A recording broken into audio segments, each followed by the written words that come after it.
5G is a weapon. It's used by the military. Do you know these 5G millimeter wave technologies are used to scatter crowds? You know, they drive up in this technology when they want to scatter a cloud, and they put out these frequencies in a much higher power than 5G will be initially with us, but the same frequencies. And people scatter because they get the feeling their skin is on fire. Because the human body, including the skin, is an antenna.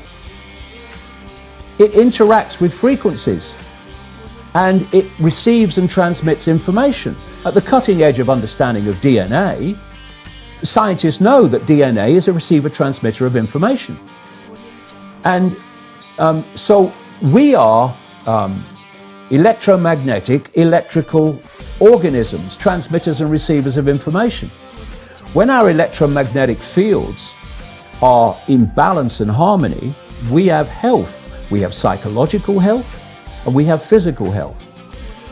The reason that this technological society is causing so much psychological and quote, physical disease is because these frequencies, technologically driven, and we live in this Wi-Fi world now and all the phone masts and all the rest of it, these technologically generated frequencies are scrambling the balance of the human electromagnetic electrical communication systems.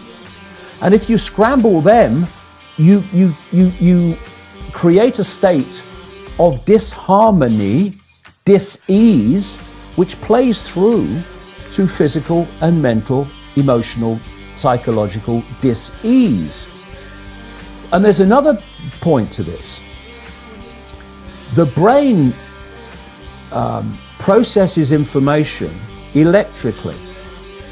It communicates with the cellular structure electrically. And it operates within a certain band of frequency. If you can broadcast frequencies carrying information, this technology has long been known, carrying information and perceptions within the frequency that the brain decodes information, the brain will decode those frequencies and will have those perceptions.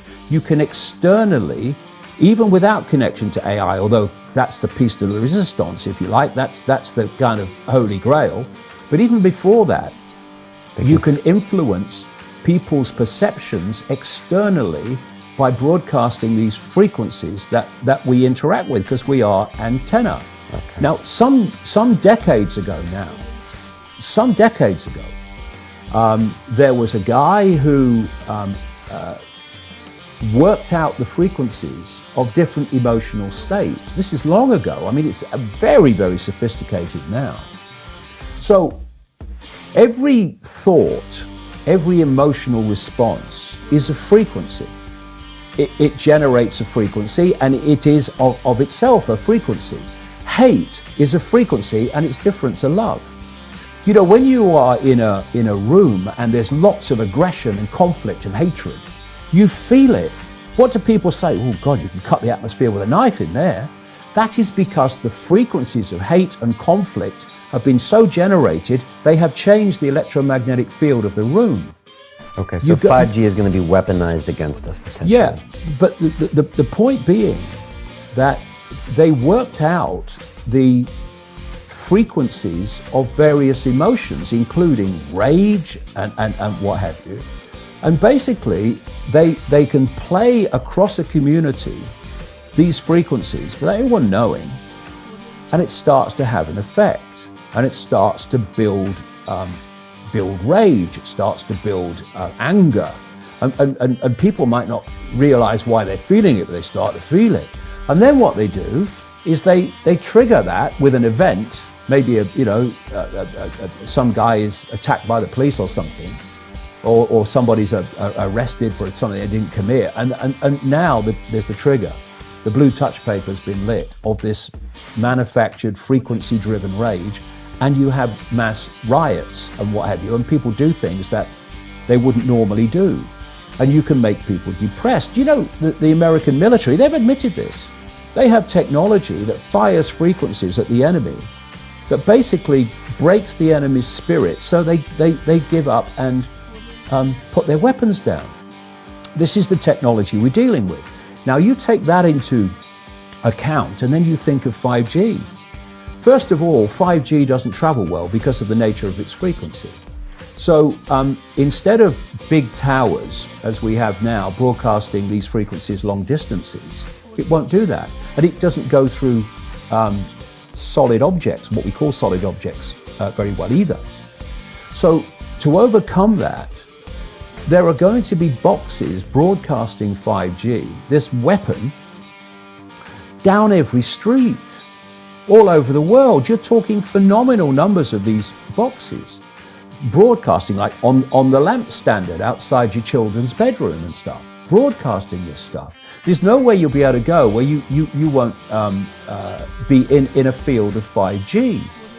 And another interesting thing, I don't know whether you've noticed this, but the story broke first of all in Sheffield when the council started cutting down literally thousands and thousands and thousands of mature trees in urban streets. And there were big protests about it. You know, Sheffield claimed to be a green city, but all these mature trees were coming down, thousands of them. And this is the reason. Sheffield Council has always said there isn't a target for the amount of trees that will be cut down, but campaigners aren't convinced.